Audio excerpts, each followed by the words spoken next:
안녕하십니까, 레필입니다. 4월 3일 두산 에너빌리티 보도록 하겠습니다. 증시 먼저 보겠습니다. 코스피 0.18% 하락했고요. 코스닥은 0.88% 상승하면서 마무리했습니다. 오늘은 기관 투자자, 외국인 투자자가 코스피를 양매도 진행하였고요. 외국인은 기관 1,600억을 매도했고 기관 투자자는 3,400억을 매도했습니다. 코스닥 같은 경우는 기관 투자자가 900억 가까이 매도를 하면서 진행을 했고요. 반면에 이제 코스닥은 상승을 하면서 마무리를 했습니다. 코스피 먼저 보겠습니다. 코스피는 지금 이제 2500선 근처까지 오늘도 상승을 했었고요. 2480선까지 찍고 다시 한번 저항을 맞았습니다. 그래서 이전에 저항을 맞았던 그 위치와 또 유사한 위치에서 저항을 한번 맞았고요. 2490선을 넘지 못하고 또 한번 눌러지는 모습이었습니다. 여기서 이제 추가적인 또 상승이 나오면서 올라갈 수도 있겠지만 이전에 뚫기 어려웠던 지점이었기 때문에 좀 주요한 저항 라인으로 작용을 좀 하고 있고요. 여기서 한번 이제 꺾고 갈지 아니면 코스피에 대한 상위 종목이 좀 더 힘을 받아서 올라갈지는 더 지켜보도록 하겠습니다. 확실히 코스피 장세에 좀 이제 거래량이 들어와 주면서 올라가주고 있는데요. 지금 주후 흐름은 더 보도록 하겠습니다. 이번 주 이제 하루 지났기 때문에 이번 주 흐름을 어떻게 흘러가는지 한번 보도록 하고요. 그리고 월봉도 마찬가지 지금 점점 이제 왔다 갔다 하면서 패턴을 좀 만들어 가다가 지금 이제 상승 추세로 좀 진행이 되고 있습니다. 그래서 저점 자체를 점점 높이면서 진행이 되고 있고요. 이번 4월 월봉이죠. 4월 월봉도 마이너스로 시작을 했지만 그래도 4월 월봉이 계속해서 상승 추세로 진행이 된다면 조만간 이제 코스피에 대한 거래가 조금 붙어주면서 위로 올라가주는 그림이 나올 가능성이 있습니다. 자, 그래서 이제 그 금리에 대한 상승도 어느 정도 완화가 되어 가고 있고요. 인플레이션도 좀 완화가 되고 있기 때문에 점점 이제 시장에는 좀 상승하기 좋은 흐름으로 진행이 되고 있습니다. 천천히 한번 살펴보면 될 것 같고요. 기관 투자자는 3,400억을 매도했고 외국인 투자자는 1,600억을 매도를 하면서 오늘 양매도를 진행했습니다. 그래서 외국인 투자자가 그동안 코스피에서 또 한번 매수를 이어갔는데요. 오늘 같은 경우는 매도를 하였습니다. 기관 투자자는 그러고 3월 30일부터 조금 이탈을 하는 모습인데 주후 흐름을 더 보도록 하겠습니다. 오늘은 주로 금융 투자에 대한 매도 물량으로 코스피가 좀 눌러진 것으로 보여집니다. 코스닥은 지금 850선을 또 넘어갔고요. 계속해서 고점을 밀어 올리고 있는 상황입니다. 2차전지 관련 종목들이 아직까지도 강세를 좀 보이면서 계속 밀어지는 모습이고요. 올라가던 종목이 계속 올라가기보다는 좀 그동안 올라가지 못했던 2차전지 관련 소재 종목들이 좀 강세를 보이고 있습니다. 그래서 증시가 좀 올라가고 있는데요. 일단 850선 이전에 주요하게 지켜보던 그 고점 라인을 조금 넘어갔습니다. 그래서 확실히 코스닥이 코스피보다 좀 더 강세를 보이고 있고요. 고점 대비해서도 하락했던 거의 절반 수준까지 지금 반등을 한 상황입니다. 그러나 골고루 이제 올라간다라기보다는 특정 테마 위주로 좀 강한 상승을 보였기 때문에 그 테마가 이제 조정을 받았을 때 코스닥 지표도 좀 떨어질 가능성이 있거든요. 그래서 그런 것들을 좀 살펴보면 좋을 것 같고요. 코스피가 상대적으로 이제 코스닥보다 많이 못 올라가는 것처럼 보이지만 다시 한번 이 대세 상승장이 왔을 때는 코스닥보다도 코스피가 좀 더 이제 그런 우량주 중심으로 해서 많이 올라갈 가능성이 큽니다. 자, 그래서 지금 코스피, 코스닥 둘 다 분위기는 괜찮고요. 코스닥이 좀 더 강한 모습이지만 단기간 급등한 것에 대비해서 조정세는 좀 감안을 하셔야 된다라고 말씀을 드리겠습니다. 그 다음에 이제 환율이고요. 환율은 이제 좀 회복세를 보이고 있네요. 그래서 1300원 초반에서 횡보를 하다가 1315원으로 환율이 또 반등을 했습니다. 그래서 고점 라인이 이제 1320원대, 저점 라인이 1290원대 정도로 계속 이제 환율이 횡보를 하고 있고요. 1320원 채 넘지 못하고 조금 이제 눌러졌는데요. 환율이 지금 1300원 초반대에서 계속 횡보를 좀 하고 있다라고 보시면 되겠습니다. 자, 환율이 여기서 이제 N자로 다시 올라가기는 굉장히 힘들 거라고 저는 보고 있고요. 여기서 적정 수준을 상승을 마무리하고 다시 내려가는 방향으로 진행될 가능성이 크다라고 계속 말씀을 드리고 있습니다. 그 방향이 이제 경기 사이클의 방향과 일치하고요. 환율이 떨어지면서 주가는 반대로 올라가고 거기에 대한 국채 금리도 이제 떨어지는 방향으로 진행이 될 것이다라고 계속 말씀드리고 있습니다. 자, 그래서 국채 금리부터 먼저 살펴보게 되면은 미국 10년물 국채 금리는 3.49%입니다. 그래서 어제와 거의 유사한 수준이고요. 네, 지금은 크게 변하지 않고 있습니다. 그러나 저점 라인을 계속 찍어가면서 점점 이제 이 저점을 내려가는 그런 분위기가 형성이 좀 되고 있고요. 환율도 이제 적정 수준 1300원 라인에서 유지를 하고 있지만 결국에는 좀 눌러지는 방향으로 진행될 가능성이 큽니다. 그래서 국채 금리든 환율이든 이전에 이제 금리의 급격한 인상으로 인해서 움직였던 그런 지표들이 이제는 금리 인상이 멈추고 금리가 내려갈 확률이 높아지면서 이제 반대의 움직임을 보일 때가 되었다라는 것을 말씀드리겠습니다. 자, 그래서 국채 금리도 이제 살펴보았고요. 지수 선물은 이제 미국 증시는 약 조정을 좀 받고 있고 유로톡스 같은 경우도 올라가는 종목도 있고 내려가는 종목도 있지만 결국에는 보합 수준으로 진행이 되고 있습니다.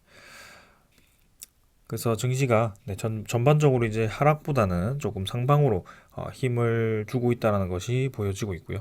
그런 불안감을 조성하는 그런 요소들이 하나둘씩 해결이 되면서 조금 이제 증시가 차분해져 가고 있다라고 보여집니다.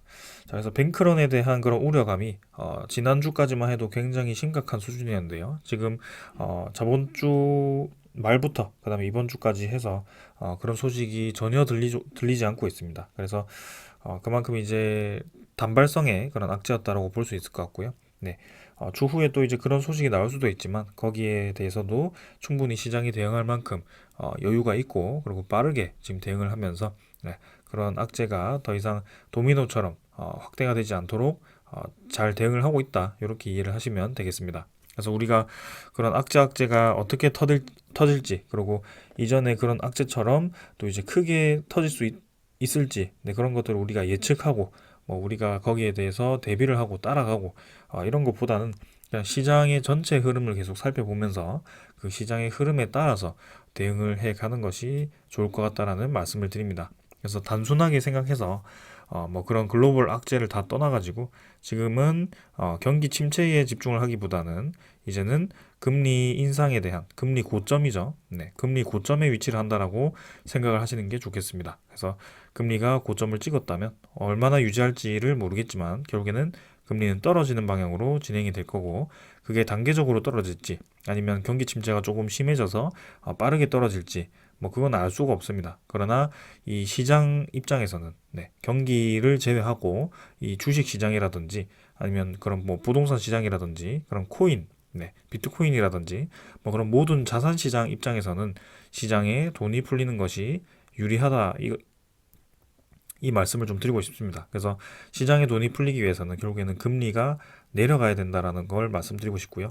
그 시장에 돈이 풀리는 방향으로 갈수록 기대감이 당연히 상승할 수밖에 없고요. 시장이 이제 값이 싸다면 그런 기대감에 의해서 저점 매수, 저가 매수를 할 수 있는 기회가 된다. 이렇게 정리를 계속 하고 있습니다. 그래서 자, 오늘도 이렇게 좀 말씀을 드렸고, 매일매일 이제 이 시장 지표에 대해서 언급을 드리고 있지만 사실 크게 집중을 해서 볼 필요가 없습니다. 그냥 흐름 그대로를 제가 읽어 드리는 거고요. 그 흐름에 맞게 그냥 차분하게 지켜보시면 된다라는 말씀을 드리겠습니다. 자, 오늘 이 정도로 증시 보았고요. 종목으로 넘어가겠습니다. 두산 에너빌리티 보겠습니다. 60원 상승해서 17,060원으로 마무리했고요. 0.35% 상승해서 마무리했습니다. 자, 오늘 코스피 지표가 살짝 조정을 좀 받았는데요. 두산 에너빌리티 같은 경우는 초반에 좀 상승을 강하게 하다가 잠깐 눌리고 다시 보합 수준으로 한 60원 정도 상승해서 마무리가 되었습니다. 그래서 가격대로는 크게 변화가 없었고요. 시간의 거래량도 거의 평소 대비해서 절반 수준이었습니다. 그리고 거래량도 크게 없었고 이 시간의 가격도 10원 정도 올라서 마무리했고요. 크게 의미가 없는 가격이기 때문에 넘어가도록 하겠습니다. 자, 금요일에 이제 분기 마감을 좋게 진행을 했습니다. 4% 정도 상승해서 1,000만 주 가까이 거래량을 터뜨렸는데요. 오늘 같은 경우는 이제 거래가 한 절반 정도로 다시 줄었습니다. 그래서 목요일 수준으로 또 거래가 떨어졌고요. 590만 주로 마무리가 되었습니다. 그래서 이 1,000만 주 이상을 계속 이제 뭐 매일매일 이 거래량을 높일 필요가 없지만 이렇게 떨어뜨리더라도 뭐 그 다음 날이라든지 그 다음 다음 날이라든지 조금 거래량을 점진적으로 늘리는 방향이 필요하다라는 말씀을 드리고 있습니다. 그래서 이전에 3월 9일에 2,500만 주가 터졌는데요. 이때는 이제 옵션 만기 이 특수한 그런 거래 때문에 거래량이 좀 많았던 것 같습니다. 그러나 지금 이제 옵션 만기가 아니었고요. 지금 분기 만기에는 조금 이런 1,000만 주 정도의 거래량이 있었는데 그 이후에 그런 특별한 날이 아니더라도 거래량이 좀 힘이 실려지는 그런 모습이 좀 나와야 될 것 같습니다. 그래서 일단은 16,000원에서 한참 횡보를 하다가 다시 한번 17,000원을 회복을 한 상황이고요. 오늘도 17,000원을 깨지 않고 좀 유지를 하고 있습니다. 자, 그래서 일봉을 보게 되면은 결국에는 지금 고점을 점점 높여가고 있습니다. 네, 저점을 한번 찍고 지금 121선 정도로 찍고요. 점점 이제 오르락 내리락을 하되 결국에는 주가는 올라가고 있는 것이 사실입니다. 그래서 우리가 막 이제 신한울 3, 4기에 대한 수주 소식 때, 이때가 이제 금요일이었죠. 그 뉴스 하나가 나왔는데, 막 올라가다가 이제 눌러졌습니다. 그리고 이제 하락을 시켰는데요. 결국 지나와서 보니까, 그 꼬리보다 더 위로 지금 주가가 형성이 되어 있습니다. 그래서 올라가는데 이제 하나, 둘, 셋, 넷, 다섯, 여섯, 6일 정도가 걸렸는데요. 뭐 6일 정도는 크게 시간이 지났다라고 보기도 어렵습니다. 그래서 제가 계속 말씀드렸던 것이 그날 바로 올라가야 된다라고 보기보다도 그날 바로 올리지 않더라도 결국에는 시간이 지나면 그 호재가 악재가 절대 아니거든요. 네, 그 호재는 결국에는 반영이 될 수 있다라고 말씀을 드리고 싶고요. 그 호재가 미리 예상이 되고, 네, 그리고 계속 그 반대하는 분들이 얘기하시는 게 원전 수주 같은 경우는 10년 동안 분산되어서 매출액에 인식되고 그리고 10년 뒤에 인식될 거기 때문에 당장 인식되기 어렵다. 이렇게 말씀하신 분들이 많았죠.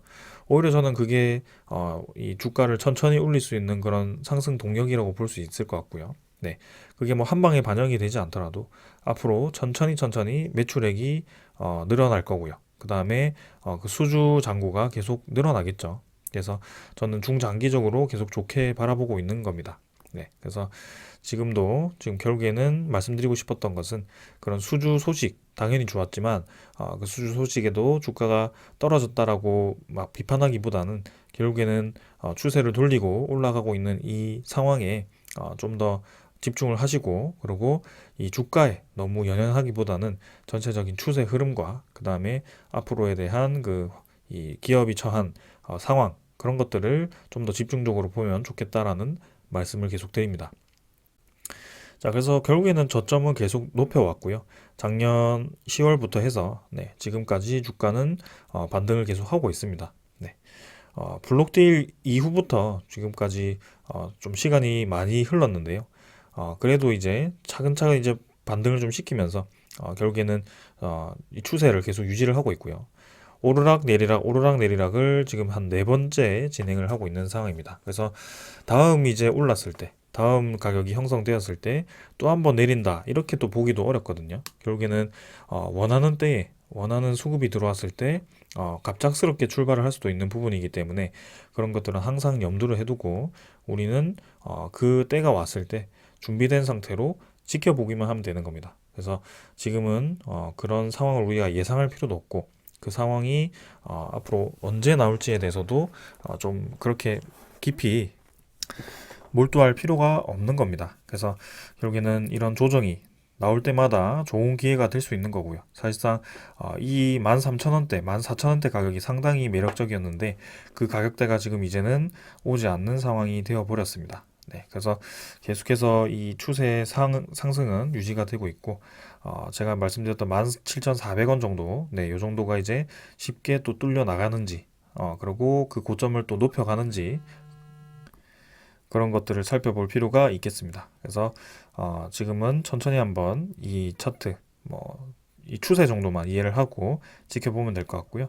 크게 지금은 네, 우리가 주목할 만한 상황은 없다라는 것을 말씀드리겠습니다. 그리고 이 주봉으로 보면 좀 더 보이죠. 퐁당퐁당하는 이 흐름 자체가 계속 보이고 있기 때문에 조만간 이제 한번 수급이 쏠리면서 움직임이 나오는지 그런 것들 한번 체크를 해보면 좋겠습니다. 월봉도 마찬가지고요. 그래서 전반적으로 계속 수렴을 상승 수렴을 하고 있다라는 것을 말씀을 드립니다.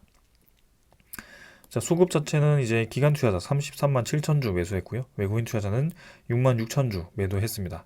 자, 외국인 투자자가 열심히 매도를 하다가 분기 만기 이때 이제 100만 주 정도 매수를 하고 오늘은 또 매도를 하지 않았습니다.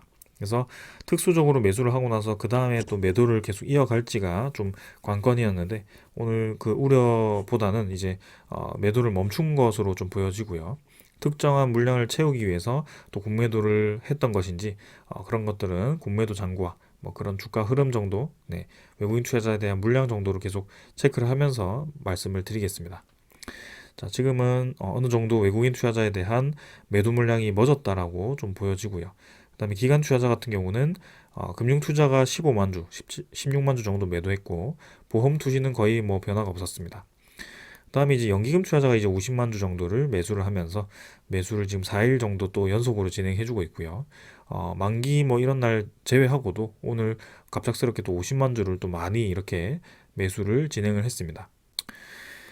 자, 그래서 지금 연기금 투자자는 꾸준히 지금 이 두산 에너빌리티에 베팅을 하고 있다라는 것이 보여지고요. 투신도 뭐 바짝 매수하고 오늘 크게 이탈을 하지 않았고요. 투신도 계속 모으고 있습니다. 그래서 결국에는 뭐 금융 투자가 매도를 하든 뭐 누가 매도를 하든 이 기관 투자자에 대한 물량이 계속 올라가고 있다는 것이 사실이고요. 특히 이 기관 투자자에 대한 물량이 이 폴란드 원전 수주 소식과 함께 그때 주가가 꿈틀거렸던 그 시점부터 계속 올라가기 시작했습니다. 네, 여기 잠깐 떨어지긴 했지만 결국에는 보유 물량을 계속 늘려가고 있고요. 뭐 주로 연기금 투자자에 대한 물량이 많이 매수가 되긴 했지만 꾸준히 지금 올라가고 있는 그런 상황입니다. 그리고 외국인 투자자도 마찬가지로 같이 좀 올라가고 있었는데요. 최근에 이제 특별한 이유로 좀 이제 이탈을 했지만 추후에 이 흐름을 한번 또 살펴볼 필요가 있을 것 같고요. 결국에는 계속해서 양매수를 전체적으로 진행을 하고 있더라. 이렇게 말씀을 드리겠습니다. 자, 그래서 이 연기금 투자자가 두산 에너빌리티를 상당히 이제 많이 매수를 한 모습인데 거기에 대해서 잠깐 소식 보고 가겠습니다. 자, 연기금 투자자가 지금 2022년 4분기에 순매수를 했던 상위 종목들입니다. 뭐 포스코 홀딩스, 뭐 네이버, 아모레퍼시픽 뭐 이런 종목들이 막 있는데요. 한국전력도 있고요. 그 다음에 이제 2023년 1분기는 자 이제 1등이 이제 LG 에너지 솔루션입니다. 상당히 이제 많이 모았고요. LG전자, 하이닉스, 삼성전기, 뭐 네이버는 이제 4분기 이어서 뭐 이번 분기도 매수를 계속 이어가고 있습니다. 그 다음에 기아, 포스코 퓨처엠, 요거는 이제 최근에 가장 핫한 종목 중에 하나죠. 그 다음에 이제 두산 에너빌리티 이렇게 8번째를 차지를 했습니다. 그러니까 1분기 순매수가 지금 두산 에너빌리티가 1230억이 될 정도로 지금 연기금 투자자가 아주 크게 많이 매수를 했다는 것이고요.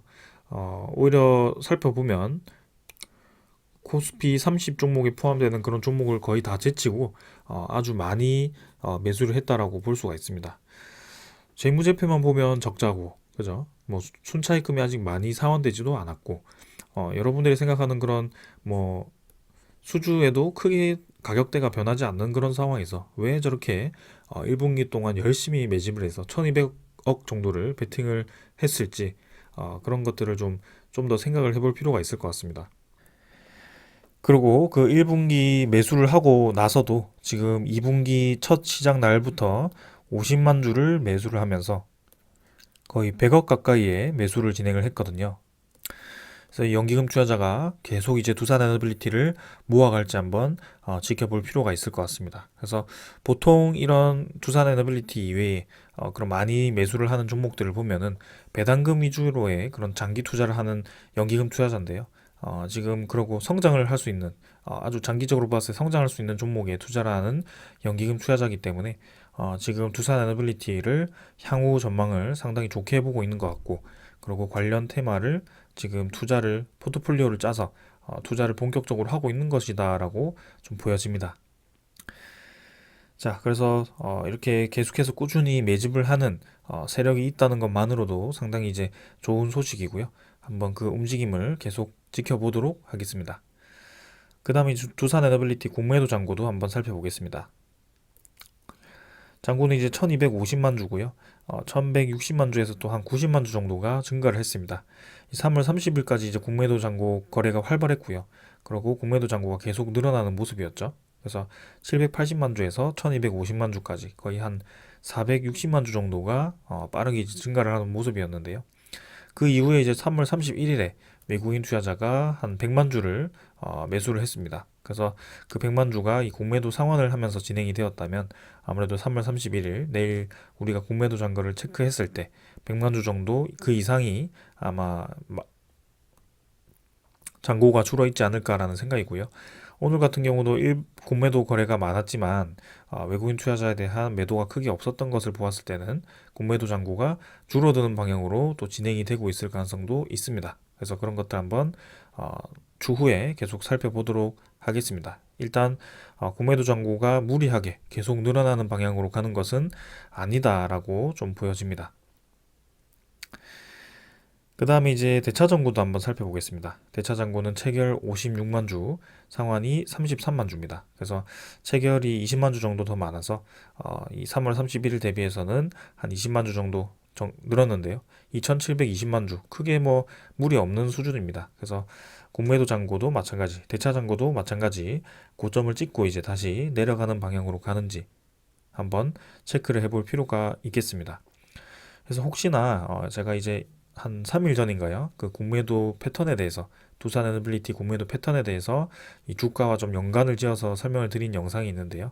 그 공매도 잔고가 일정 부분 이상 넘어가지 않는 그런 패턴을 좀 살펴보기도 했습니다. 그리고 신주 상장과 같은 그런 특정한 이벤트가 있을 때 공매도 잔고가 확 줄어드는 그런 모습도 있었고요. 그래서 두산 에너빌리티를 공매도를 이용해서 주가를 막 엄청나게 끌어내리기 위한 작업보다는 적절한 수준에서 단가를 맞추고 그 공매도를 이용한 그런 신주 물량에 대한 소화라든지 아니면 그런 특정한 날짜에 만기 관련해서 그 특정한 물량을 매수해야 될 때 공매도 상환을 통해서 또 이 물량을 메우는 뭐 그런 곳에 이 공매도가 주로 쓰이고 있다. 이렇게 좀 보여집니다. 그렇다고 이제 공매도가 너무 활발하게 진행되면 좀 부담이 있기 때문에 그런 것들을 한번 계속 주목을 해볼 필요가 있다라고 말씀을 드리겠습니다. 자, 그 다음에 이제 외국인 수급을 보면 마이너스 7만 주에서 플러스 4만 천 주입니다. 그래서 오늘은 플러스로 매수로 전환이 되었고요. 전날 많이 매수한 것 플러스 해서 지금도 크게 이탈하지 않고 오늘도 적지만 매수가 진행이 되었습니다. 그동안 빠르게 뱉었던 물량을 또 이제 추후에 이 흐름을 얼마나 또 메워갈지 한번 살펴볼 필요가 있을 것 같고요. 12.06%에서 지금 외국인 투자자 물량은 멈추어 있습니다. 자, 그래서 수급적으로는 다 말씀을 드렸고요. 이제 소식들 좀 전해드리도록 하겠습니다. 자, 먼저 주목을 해야 되는 그런 소식이 하나 있습니다. 이거는 이제 증시 관련해서 주목해야 될 내용일 수도 있지만 지금 이제 에너지 종목들 관련해서도 지금 이 소식이 좀 이제 영향을 주는 것 같습니다. 오펙이죠. 네, 산유국들이 동시다발적으로 자발적 감산 발표를 했습니다. 네, 그래서 지금 다음 달부터 사우디의 원유 생산량이 하루에 50만 배럴 감소할 것이라고 예고를 했고요. 그 다음에 이어서 이제 그 다른 오펙과 그 다음에 러시아가 또 이렇게 원유를 줄이겠다, 생산을 줄이겠다라고 발표를 했습니다. 그래서 이라크, 알제리, 카자흐스탄 등도 자발적 감산에 동참을 했고요. 지금 최근에 이제 인플레이션을 우려해서 이 국제유가를 낮추기 위해서 미국이 굉장히 노력을 하던 그런 상황에서 또 이제 국제유가가 일정 이상 내려가다 보니까 자국의 이익을 위해서 이렇게 또 원유를 감산해서 국제유가를 올리는 또 작업을 하고 있습니다. 그래서 지금 WTI유를 보시면은 80.35달러입니다. 자, 평소에 이제 국제유가에 대한 가격을 리뷰를 하고 있지는 않고요. 지금 최근 한 달 동안의 움직임을 보시면 네, 3월 20일 정도에 저점을 찍었습니다. 그래서 68원 밑으로, 68달러 밑으로 한 65달러까지 떨어졌던 국제유가였는데요. 그 국제유가가 지금 3월 20일 기점으로 해서 서서히 좀 올라가기 시작했습니다. 그래서 오늘 그 소식과 함께 국제유가가 급등을 했고요. 지금 이제 80달러를 회복해서 진행을 하고 있습니다. 자, 최근 5년 동안의 이 국제유가에 대한 패턴을 보시면 이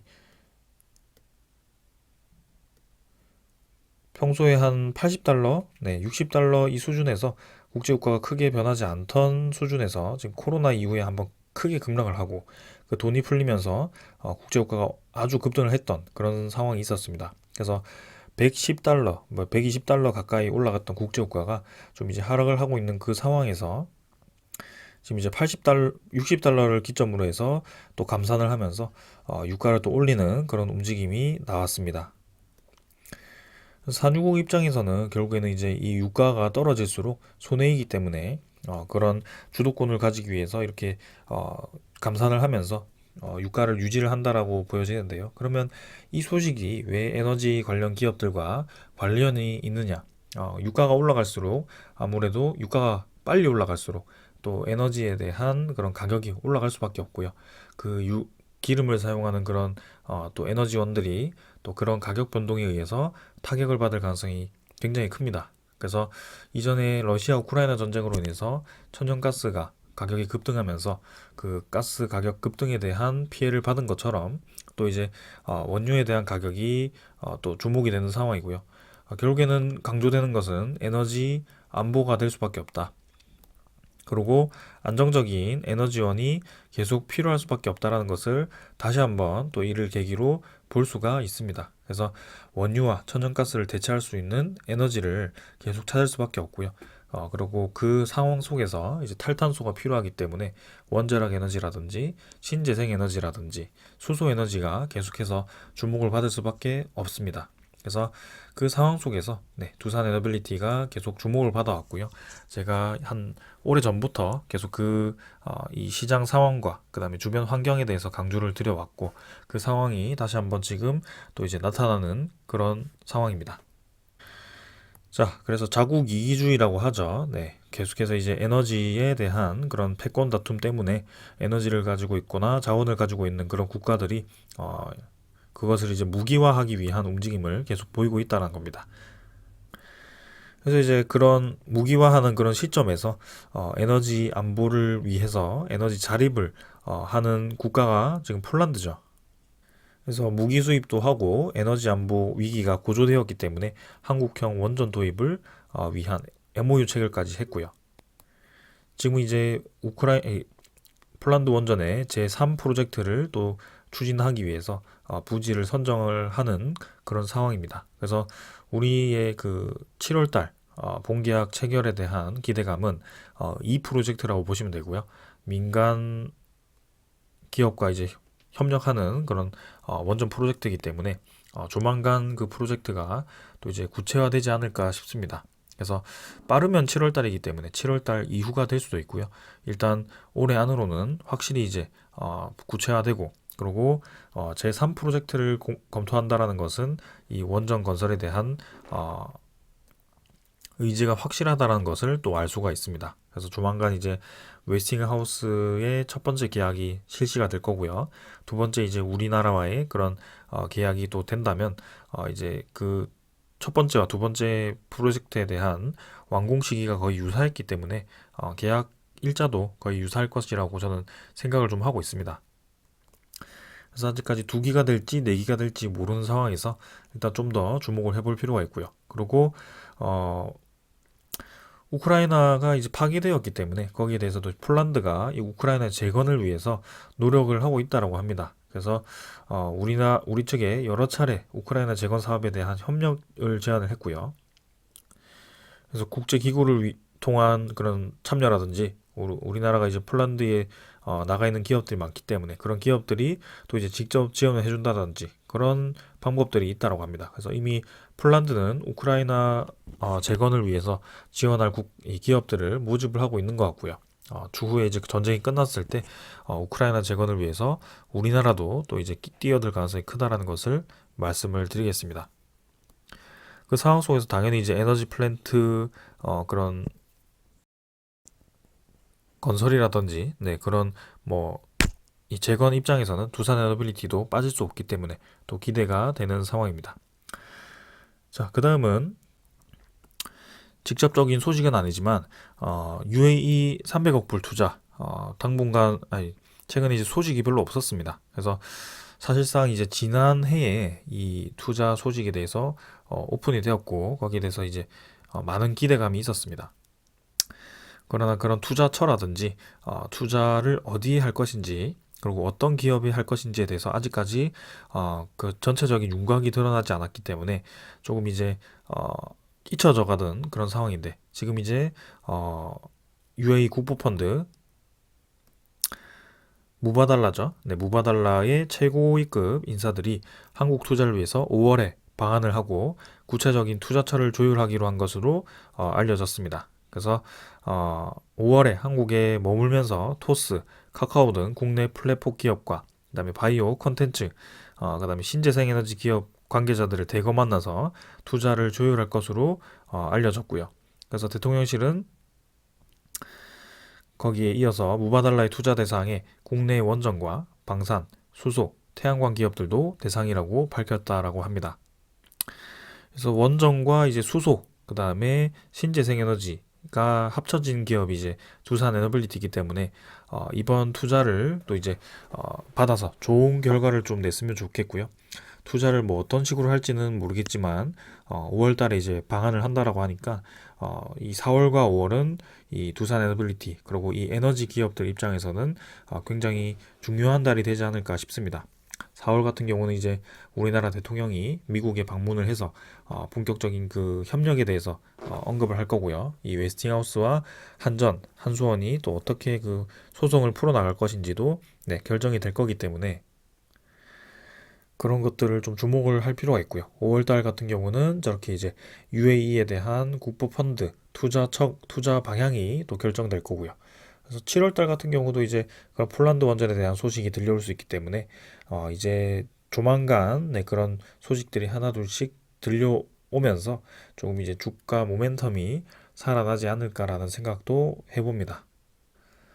자, 그래서 이제 UAE 투자도 지금 소식이 업데이트 되었고요. 추후에 또 소식이 나온다면 더 말씀드리겠습니다.